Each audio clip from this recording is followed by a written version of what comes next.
Approaching Soviet airspace. 20 minutes to drop off. Commencing internal depressurization. Equipment check. Arm main parachute. All right. You ready to go? Drop zone still showing a high pressure mass. Cav okay. Good. We've got high visibility.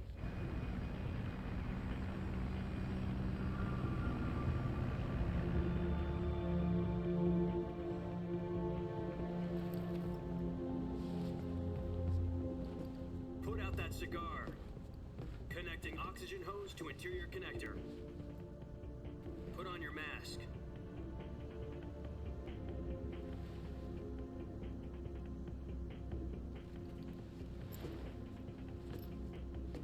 Does this panty waste know what he's doing? Approaching release point. 10 minutes to drop off. Hey, are you deaf?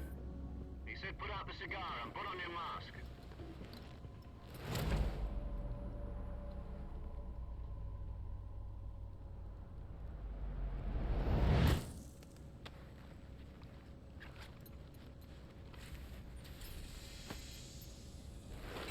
Depressurization complete. Checking oxygen supply. 6 minutes to drop off. Opening rear hatch.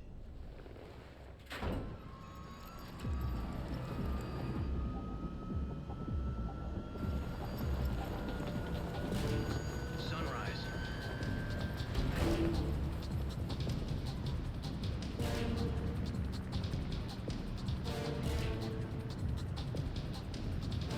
External temperature minus 46 degrees Celsius. 2 minutes to drop off. Stand up. You'll be falling at 130 miles per hour. Try not to get frostbite from the wind chill. 1 minute to drop off. Move to the rear. Activate the alarm bottle. This is one for the history books. The world's first halo jump. 10 seconds to drop off. Stand by. Status okay. All green. Prepare for drop-off. Countdown. 5, 4, 3, 2, 1. Spread your wings And fly. God be with you.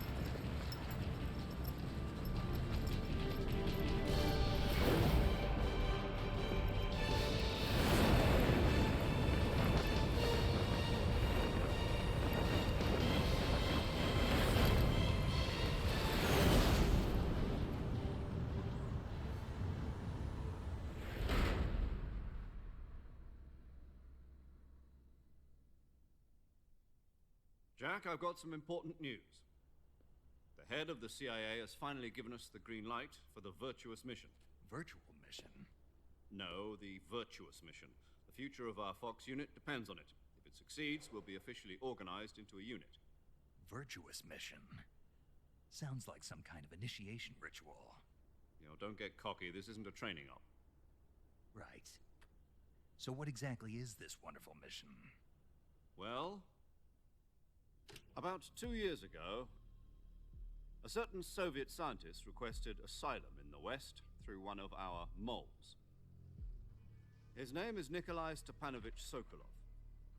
He's head of the OKB 754 Design Bureau, one of the Soviets' top-secret weapon research facilities, and the East's foremost expert on weapons development. Sokolov? Isn't he that famous rocket scientist? The very same.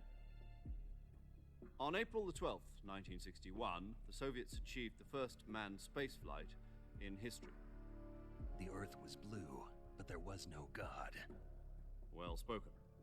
The rocket that carried Yuri Gagarin to orbit was the A-1, known as the Vostok rocket. Sokolov is said to be the man most responsible for the multi-engine cluster used in that rocket. After Gagarin's flight, Sokolov left rocket development to become the head of the newly established Design Bureau. From a lowly technician to head of a design bureau, that's quite a success story, so why do you want to defect? It seems he'd become afraid of his own creations. Afraid? Call it a crisis of conscience. And for that, he left his country and his family behind and went over the fence? Not exactly. One of his conditions was that his family was also to be taken safely to the west. We used a mole to get the family out first, and succeeded in sneaking Sokolov over the Berlin Wall shortly afterwards. I was the one who conducted the operation. The security on the eastern side was still full of holes back then. Then what? We got Sokolov over in one piece, but the whole ordeal had left him exhausted, and we checked him into a hospital in West Berlin. It took him 2 weeks and more than 600 miles to get from the research facility in the Soviet Union to Berlin. He was in no condition to say anything coherent. And it was only a week later that we had something much bigger on our hands. The Cuban Missile Crisis. October the 16th, 1962, President Kennedy received word that the Soviets were in the process of deploying intermediate-range ballistic missiles in Cuba. The President demanded that the Soviets dismantle and remove the missiles. At the same time, he announced a naval blockade to prevent further missile shipments from reaching Cuba. But the Soviets didn't back down, instead placing their armed forces on secondary alert. Soviet transport ships carrying missiles continued on course towards Cuba. US and Soviet forces went on alert for an all-out nuclear war. Frantic negotiations were conducted through the UN's Emergency Security Council and unofficial channels to end the hair-trigger standoff. Finally, on October the 28th, the Soviet Union agreed to remove its missiles from Cuba, and so the world avoided a nuclear holocaust. But in order to get the Soviets to pull their missiles out, we had to make a deal. You mean the one where the US agreed to remove its IRBMs from Turkey? No.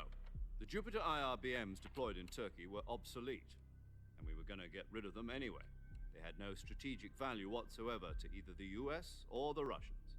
The Turkey deal was a ruse, a cover story that was fed to the other intelligence agencies around the world. So what did the Russians really want? Sokolov. They wanted us to return Sokolov. You mean the Soviets pulled out of Cuba just to get their hands on Sokolov? That's right. What the hell was he working on? At the time, we had no idea. We were running out of time. It was either give up Sokolov or risk full-scale nuclear war. In the end, we had no choice. President Kennedy gave in to Khrushchev's demand. The next day, I got Sokolov out of the hospital, handing him over to agents on the eastern side. Sokolov kept on screaming, "Save me," until he disappeared from my sight.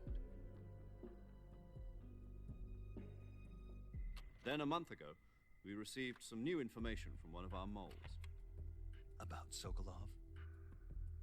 Yes. He was taken back to the research facility and forced to continue working on the weapon in question under KGB supervision.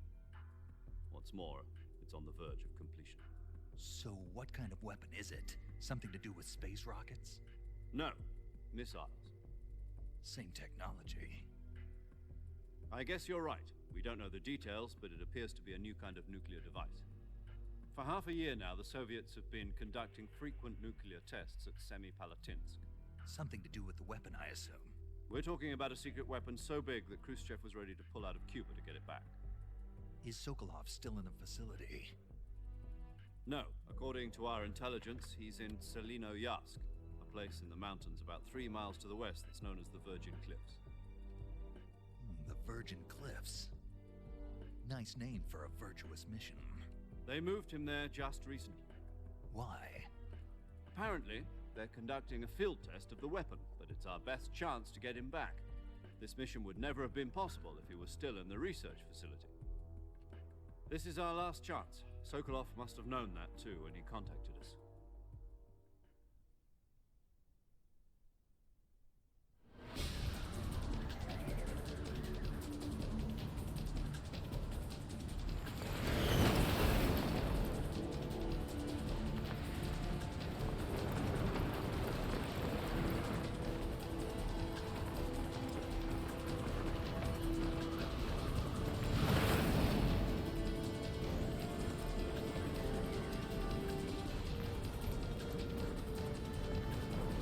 Listen up, Jack. The Your mission is to infiltrate Selino Yask in the Soviet mountains, ensure the safety of Sokolov, and bring him back to the West.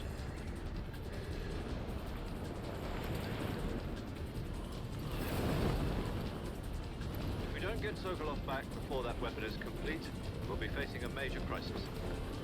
The clock is ticking.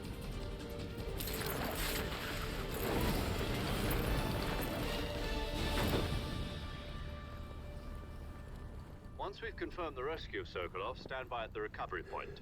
A recovery balloon will be dropped at that point. Helium will be pumped into the balloon to inflate it. The process takes about 20 minutes. Once it's complete, the gunship's arm will latch onto the balloon and pull it up. The Fulton surface-to-air recovery system.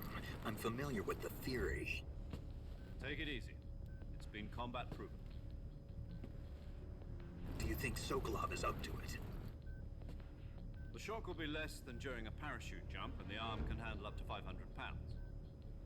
So you're planning on going over the border in a single combat Talon?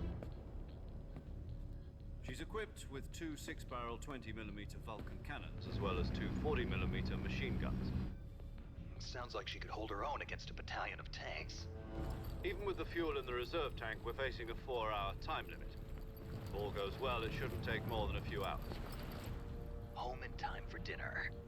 But if anything goes wrong, you'll be eating dinner, breakfast, and all the rest of your meals in the jungle.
Do you copy?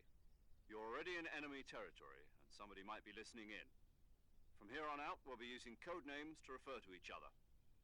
Your code name for this mission will be Naked Snake. I'll be referring to you as Snake from now on. You're not to mention your real name. Snake? Oh, you don't like snakes? What do you mean? Well, you've eaten one before, haven't you? In survival training. I'm glad to hear that. I don't know if I'd ever order one in a restaurant, but... Be careful, you might not have a choice. What about you, Major? What should I call you?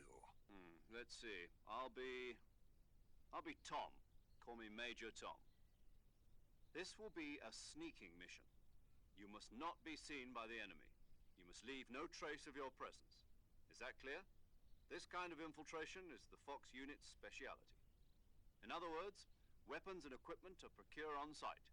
That goes for food as well. You're completely naked, just as your name implies. Great. Now I see why you asked me if I like snakes. I suppose calling me Snake was your idea of a joke, too. No. There's a good reason for that. I'll tell you later when the time is right. Gotcha. Getting back to the subject, how exactly am I supposed to feed myself? You've been issued a knife and a tranquilizer gun. Use them to hunt for food. You'll also find some medical supplies in your backpack. Yeah, about the backpack. I lost it in a tree on the way down. I see. Well, you'd better go back and get it then. You know where it is? No problem. I can see it from here. It's stuck on a branch. To climb a tree, Stand in front of a tree that's covered in ivy and press the action button. I'll be monitoring your progress over the radio. We can't risk violating Soviet airspace, but I'll be in the gunship. My frequency is 140.85. I'll give you a call if I need to talk to you.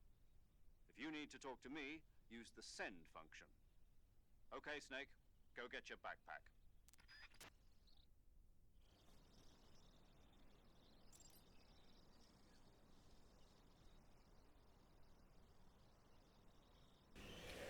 Okay guys, this is going to be part 1 of the YouTube playthrough for Metal Gear Solid Delta, and yeah, my first ever playthrough of the game. I've never played the original, but I am a huge fan of the series, so yeah, let's continue.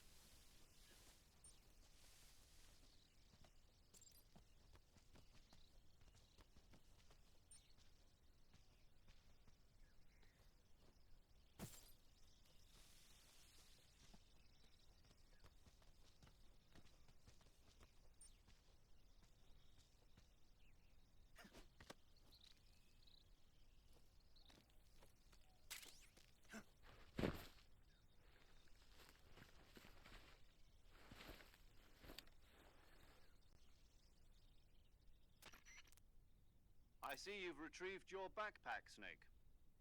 To equip a weapon, it's necessary to take it out of your backpack. In the survival viewer, choose Weapon from the backpack. Your available weapons will be displayed in a list on the screen. From that list, choose the weapon you want to equip and press the Enter button. For other equipped items, just do the same thing from Item. Got it. Use the survival viewer backpack. Yep, that's right. Survival is fundamental to this mission. After you've been out in the field for a while, your stamina will start to drop. If your stamina gets too low, it'll affect your performance. You won't be able to shoot accurately, for example, and your wounds won't heal as smoothly. Keep an eye on your stamina so you don't run out. To recover lost stamina, you can hunt for local flora and fauna. You can use either your tranquilizer gun or your knife to hunt. My only weapon is a Mark 22 Hush Puppy tranquilizer gun? That's right. It's been fitted with its own suppressor. However, the suppressor will deteriorate every time you fire. Once its durability reaches 0, the noise suppression effect will be gone. So don't get too trigger-happy with it. The suppressor's durability is shown in the icon. Any weapons and equipment beyond what you're carrying now, you'll have to find as you go. I have to find my own weapons and equipment? Whose crazy idea was this anyway? Solo covert actions are standard Fox operating procedure. You can't leave any traces of your presence. No weapons, equipment, footprints, sweat, or bodily wastes. The same goes for bullets and cartridges, too. Your presence in enemy territory is already a violation of international conventions of warfare. There aren't supposed to be any American soldiers in Russia. It could spark an international incident. You can't let anyone see you. You can't let the enemy know you're there. This is a stealth mission. You're a ghost, Snake, in every sense of the word. And there'll be no rescue if you're captured. The military and US government will deny any involvement in the affair. Then I'll just have to take care of myself, huh? I'm afraid so.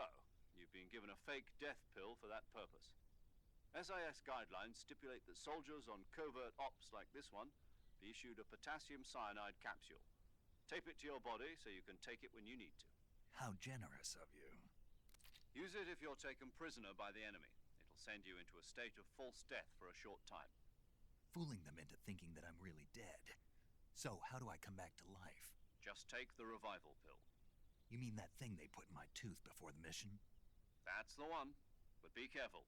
If you remain in a state of false death for too long, nothing will be able to bring you back. Remember that. I'll keep it in mind. You said this was a solo mission, right? Right. I guess that means I can't count on any reinforcements. Correct. The mission rests entirely in your hands. A real one-man army.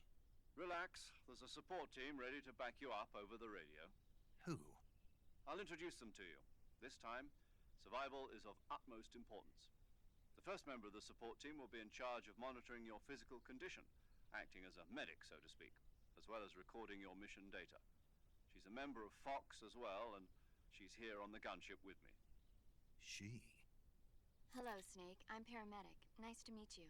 Paramedic. As in a medic who comes in by parachute. Aren't you going to tell me your real name? Are you going to tell me yours, Mr. Snake? My name, huh? It's John Doe. And they call you Jack for short. You're a regular Captain Nemo. A name means nothing on the battlefield. After a week, no one has a name. What's your name? Jane Doe. Very funny. I wasn't joking, but I'll tell you my name only if you manage to make it back alive. My frequency is 145.73. She's also in charge of recording your mission data. Whenever you want to save, send a message over the reserved save frequency, 140.96. So saving lets me record my mission data. That's right. It also records the state of your health. Good to know. There's one more person I want to introduce you to, Snake. Huh? Speaking of snakes, you remember the boss, don't you? A legendary soldier and your mentor. Actually, it was the boss that got the DCI's authorization in the first place. She's going to be serving as Fox's mission advisor. The boss is? She also helped me plan this mission. She and I were at SAS together. Jack, is that you? How many years has it been? Boss? That's right. It's me. Talk to me. Let me hear your voice. It's been 5 years, 72 days, and 18 hours. You've lost weight. You can tell just by the sound of my voice. Of course I can. I know all about you. Really? Well, I don't know anything about you. What's that supposed to mean? Why'd you disappear on me all of a sudden? I was on a top secret mission. You didn't need me anymore. But there were still so many things I wanted you to teach me. No, I taught you everything you needed to know about fighting techniques. I taught you all I could. The rest you needed to learn on your own. Techniques, sure. But what about how to think like a soldier? How to think like a soldier? I can't teach you that. A soldier needs to be strong in spirit, body, and technique. And the only thing you can learn from someone else is technique. In fact, technique doesn't even matter. What's most important is spirit. Spirit and body are like two sides of a single coin. They're the same thing. I can't teach you how to think. You'll just have to figure it out for yourself. Listen to me, Jack. Just because soldiers are on the same side right now doesn't mean they always will be. Having personal feelings about your comrades is one of the worst sins you can commit. Politics determine who you face on the battlefield. And politics are a living thing. They change along with the times. Yesterday's good might be tomorrow's evil. Is that why you abandoned me? No, it had nothing to do with you. I already told you, Jack. I was on a top secret mission. A soldier has to follow whatever orders he's given. It's not his place to question why. But you're looking for a reason to fight. You're a natural-born fighter, but you're not quite a soldier. A soldier is a political tool, nothing more. That's doubly true if he's a career soldier. Right and wrong have no place in his mission. He has no enemies and no friends. Only the mission. You follow the orders you're given. That's what being a soldier is. I do whatever I have to get the job done. I don't think about politics. That's not the same thing. Sooner or later, your conscience is going to bother you. In the end, you have to choose whether you're going to live as a soldier or just another man with a gun. There's a saying in the Orient, loyalty to the end. Do you know what it means? Being patriotic. It means devoting yourself to your country. I follow the president and the top brass. I'm ready to die for them if necessary. The president and the top brass won't be there forever. Once their terms are up, others will take their place. I follow the will of the leader, no matter who's in charge. People aren't the ones who dictate the missions. Then who does? The times. People's values change over time, and so do the leaders of a country. So there's no such thing as an enemy in absolute terms. The enemies we fight are only enemies in relative terms, constantly changing with the times. As long as we have loyalty to the end, there's no point in believing in anything, even in those we love. And that's the way a soldier's supposed to think? The only thing we can believe in with absolute certainty is the mission, Jack. All right, but do me a favor. What is it? Call me Snake. Snake. Oh, right. Your code name is Snake. It suits you well. That's right. The legendary unit that the boss put together during World War II was a snake. The Cobra unit. A group of heroes that brought the war to an end and saved the world. As long as you've got a legendary hero backing you up, you'll be fine. Isn't that right, Snake? Yeah, I can't think of anyone else I'd rather have with me. Oh, and one more thing, boss.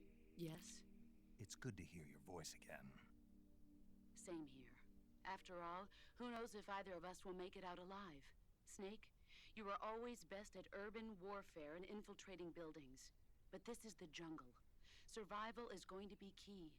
Those CQC techniques I taught you are sure to come in handy. CQC? Close quarters combat, huh? I've been in the Green Berets for the past few years. I'm probably pretty rusty.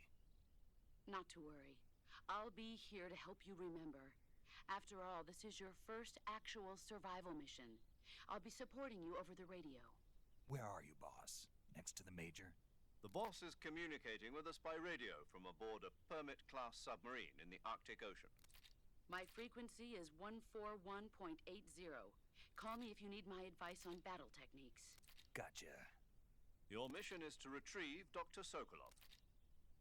Dr. Sokolov is being held in an abandoned factory located to the north of your current position. Avoid heavy combat and don't let anyone see you. Don't forget that this is a stealth mission. Snake, try to remember some of the basics of CQC.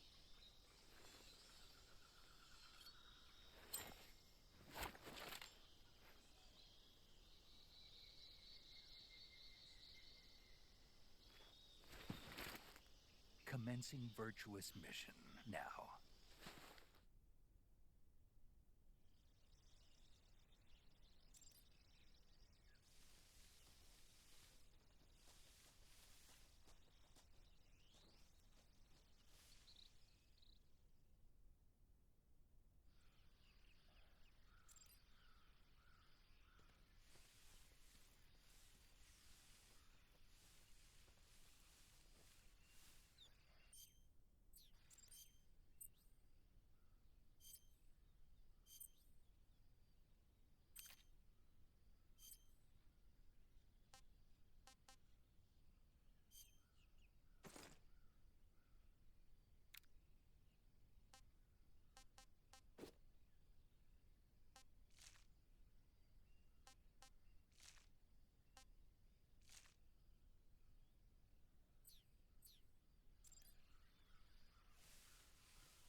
Major.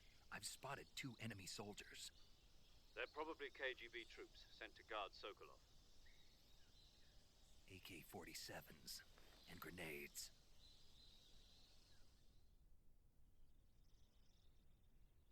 Snake, your presence in Soviet territory is already a violation of international law. We can't let the Kremlin find out that the CIA and the American government are involved. Contact with the enemy is strictly prohibited. Don't engage them in battle either. This is a stealth mission. Got that? The Major is right. The point of this mission is to sneak through the jungle without being seen. The success of the mission depends on how well you use your camouflage. Change your camouflage by selecting Camouflage from the Survival Viewer. The Uniform option lets you pick your uniform, while the Face option lets you change your face paint. Choosing camouflage that blends in with your surroundings will help you conceal yourself more effectively. Also, don't forget that anything that moves will stand out in the jungle. If you just stand up and run around like an idiot, you're bound to be spotted. But if you crawl instead, you should be able to sneak by without being noticed. You can see how effective your camouflage is by looking at the Camo Index. The Camo Index shows how well your current camouflage blends in with the surrounding area. The higher the value, the harder you are to spot, and vice versa. The key is to make yourself one with nature. Keep that in mind as you go along, okay?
Speak.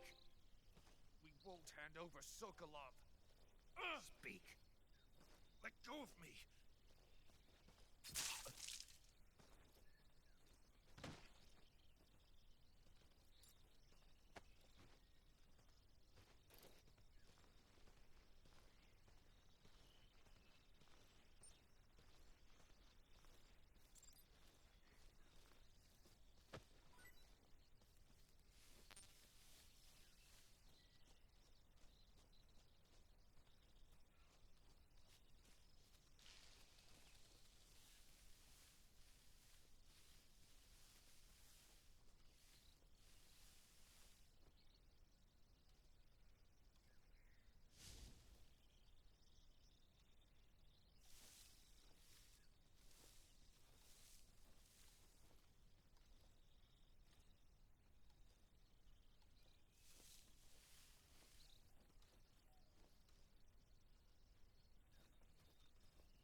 Major, I've reached the abandoned factory where Sokolov is supposedly being held.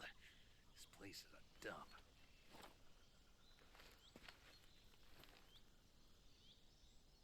I can't see Sokolov from here.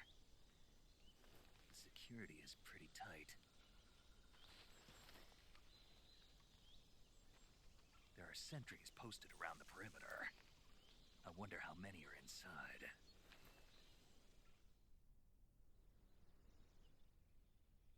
Your objective, Sokolov, is inside the factory. They should be holding him in a room in the northeast section. Northeast section. Got it. Be careful. Your mission is to bring Sokolov back alive. He must not be exposed to any kind of danger. Do not approach Sokolov while in the alert phase. Right. Oh, and one more thing, Snake. You mean there's more? No, it's just that when you get to Sokolov, I want you to tell him something from me. And that is? Sorry for being so late. Is that all? Yes. Understood. Beginning my approach to the target.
You must be Sokolov.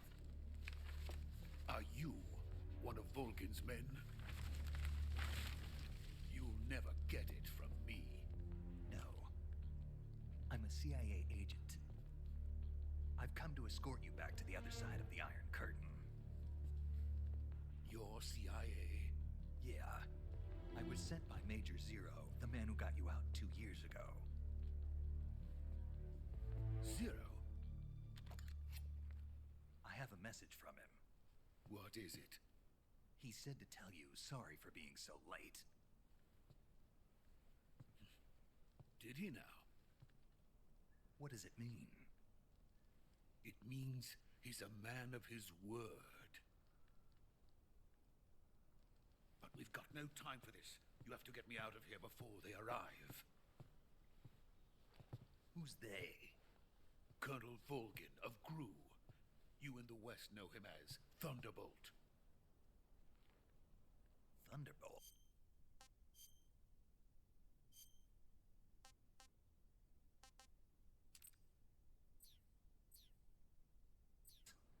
Never heard of him. He's a member of the Army's extremist faction, a man who seeks to seize control of the motherland.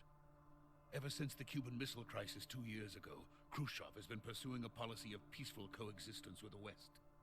Despite resistance and criticism from hawks in the army, and the provincial authorities, Khrushchev has managed to suppress the opposition so far. But the failure of his agricultural policies has put him in a precarious position. And on top of that, the tragedy last November. President Kennedy's assassination. Precisely. In a sense, Khrushchev has lost his biggest partner, and his power base is rapidly crumbling away. A certain group is plotting to use this opportunity to seize power by rallying the anti-government forces, overthrowing Khrushchev, and installing Brezhnev and Kosygin in his place. The mastermind behind this plot is Colonel Volgin of the GRU. He has control over another secret weapons research facility much like this one, OKB-812, known as the Granin Design Bureau, and is using it to further his plans. But that is not enough to satisfy him. Now he's plotting to seize the secret weapon I have been developing here and use it as leverage in his bid for power.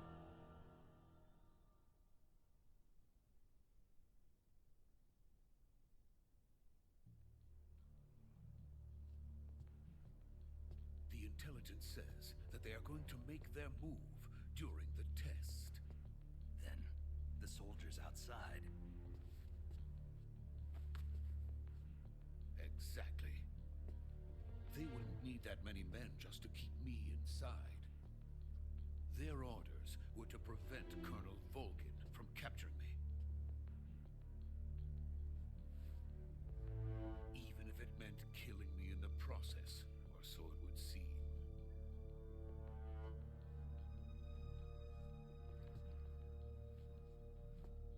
Volgin will come. I'm sure of it. You must get me out of here before then. Leave it to me. By the way, your Russian is superb. Where did you learn to speak it? From my mentor. Is that so? America is truly a frightening country. Having second thoughts. No. I have no love for this place. Let's go.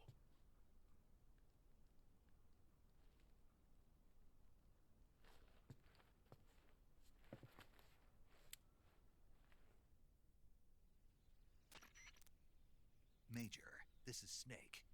Sokolov is safe with me. He's doing fine. No injuries. Good work, Snake. Now hurry up and get Sokolov to the recovery point. We'll rendezvous with you there. Roger. What about the sentries? I had to kill them. There was no other way. But no one will know we were involved. I see. What about the boss? We lost contact with the boss some time ago. What happened? It's probably just a weak signal. Just hurry and get Sokolov out of there.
Freeze!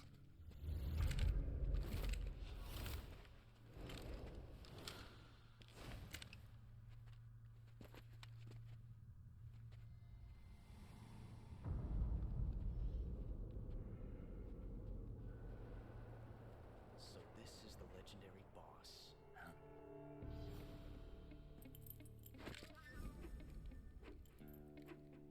Huh? We meet at last.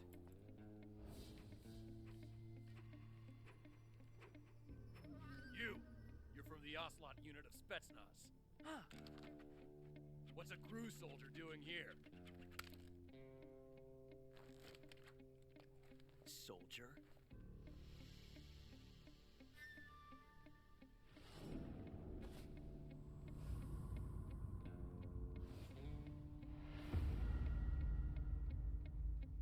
He's the Ocelot commander. Ha! That's Major Ocelot to you. Don't you forget it.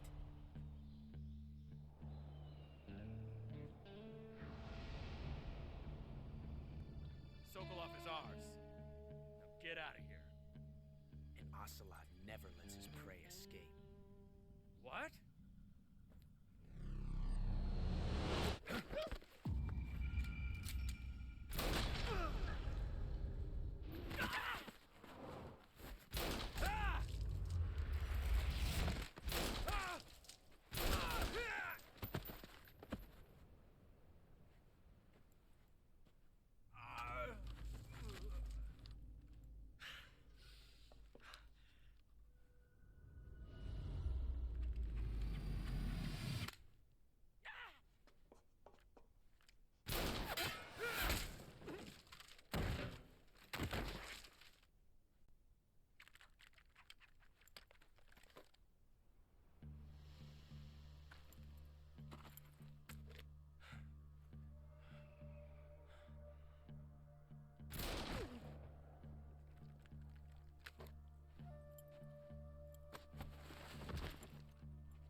I can't say it feels good to kill a comrade, even if it is for the Gru.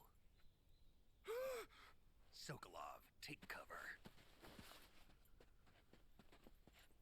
Huh.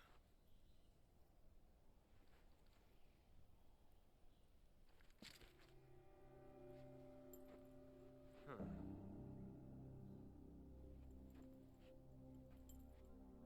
You're not the boss, are you?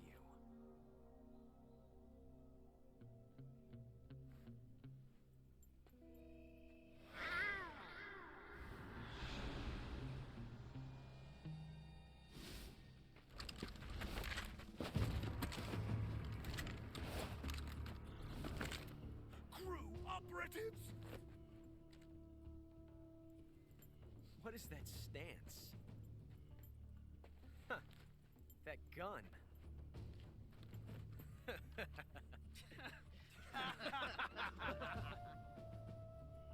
If you're not the boss, then die.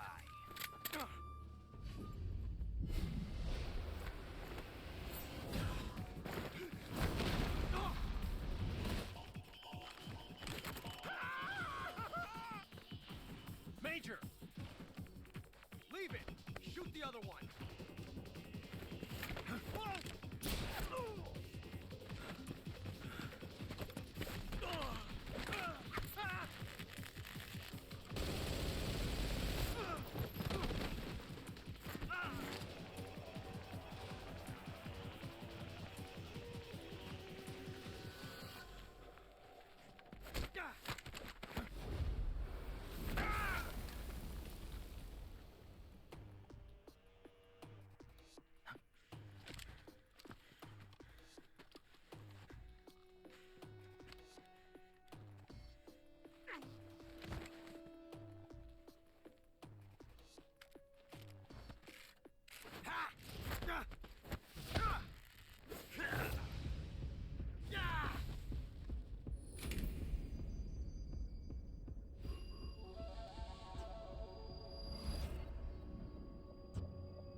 Ejected the first bullet by hand, didn't you?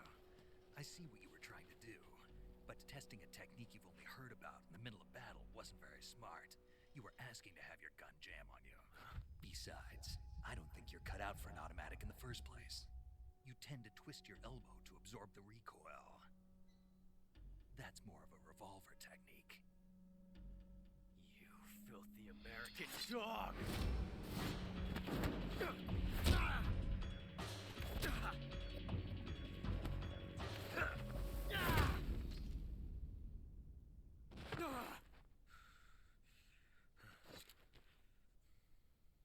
But that was was some fancy shooting. You're pretty good. Pretty good.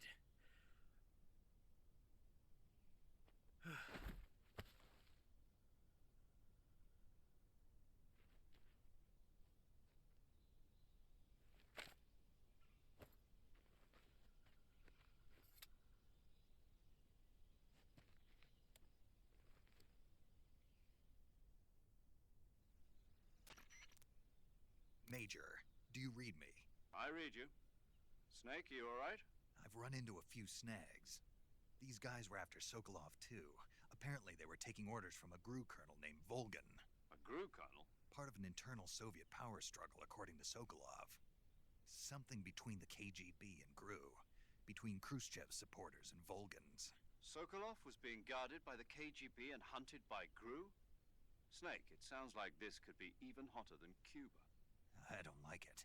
Something about the whole thing stinks. I agree. You'd better hurry. Sokolov ran off by himself, but I'll catch up to him. We're counting on you.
Okay guys, that's going to be the end of part 1. Stay tuned for part 2. I will do this playthrough in small segments for YouTube purposes. Okay.